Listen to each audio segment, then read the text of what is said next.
In the era of tiny homes, minimalism, and Marie Kondo, I often ask myself, am I too materialistic? And perhaps other people can relate. And I kind of come to the conclusion that it's probably inevitable.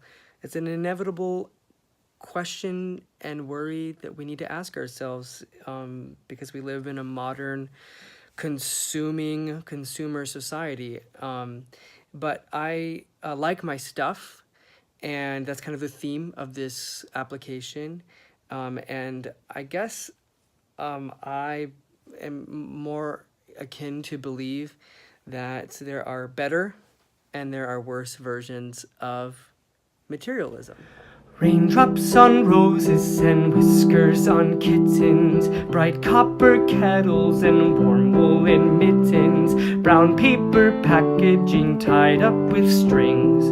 These are a few of my favorite things.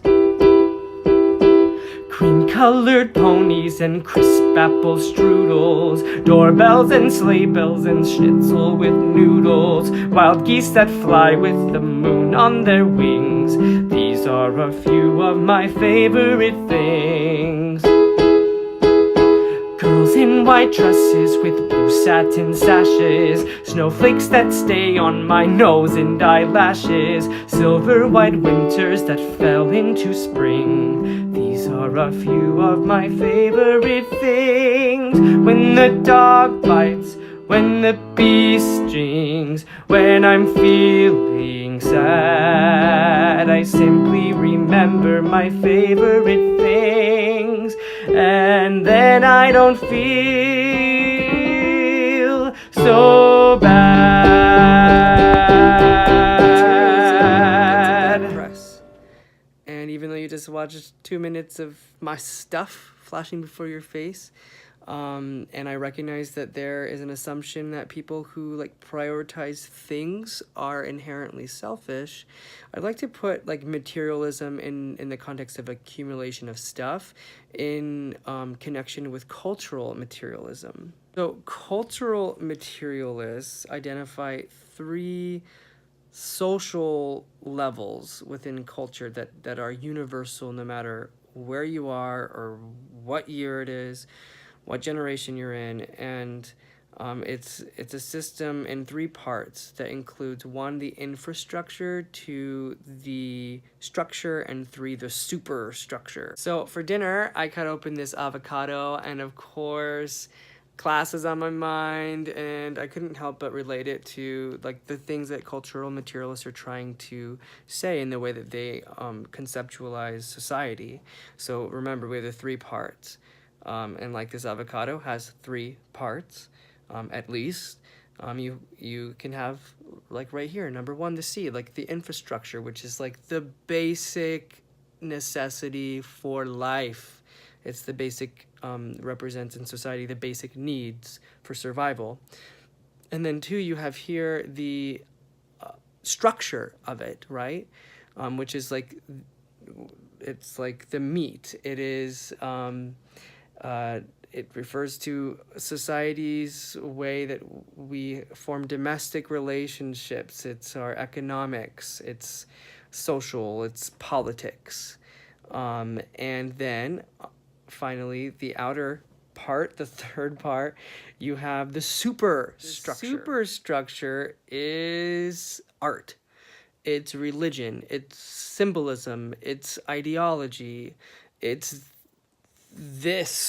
everything that I'm doing right now. And interestingly enough, the superstructure has a price tag on it.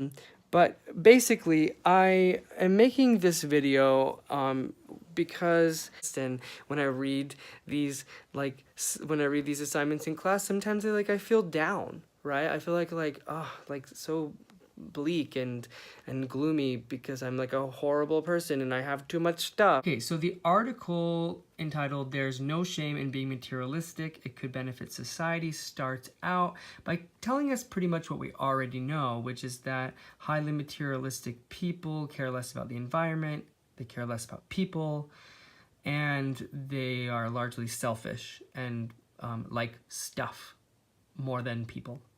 And then it goes on to cite other research that shows how materialism is a natural part of being human, a natural part, number one, infrastructure, basic needs.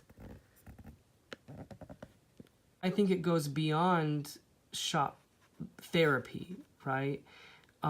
It includes something bigger. It's underlying desires. Materialism, it says, is not only found in particularly materialistic people, even referring to people as consumers as opposed to using other generic terms such as citizens can temporarily activate a materialistic mindset.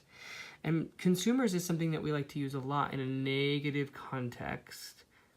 I guess I'm considering like what that means. Like in here it says telling people to be less materialistic is like telling people that they shouldn't enjoy sex or eat fatty foods. People can learn to control their impulses, but that does not remove the underlying desires, the infrastructure of humanity. So then the article finishes, and it's a great article, and I'm not going to just read the whole thing, even though, what a great application assignment. Not.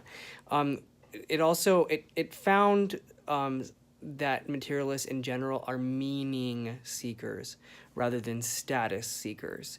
They believe in symbolic and signaling powers of products, brands, and price tags. And relating that back to cultural materialism and like the superstructure, right? Like I'm an artist and I kind of live in a way in that superstructure. I live for that superstructure. I live for the ideology. I think a reasonable thing for me to consider to move on from here is to allow myself to take time to identify my infrastructure and what my basic things are. Boring. I'm boring. The more that I can recognize what I am and what I need as a person, but also like what structure I live in and what structure I allow myself to be a part of, and then also like what are my personal ideologies, what is my superstructure, as I can further like recognize those things for myself, I believe like I can find more meaning in life, and that the things that I have to offer to life can be more meaningful, and that things don't necessarily have to be bad, but they can be used to do good, especially if that good is to like bring me joy, because they're my favorite things.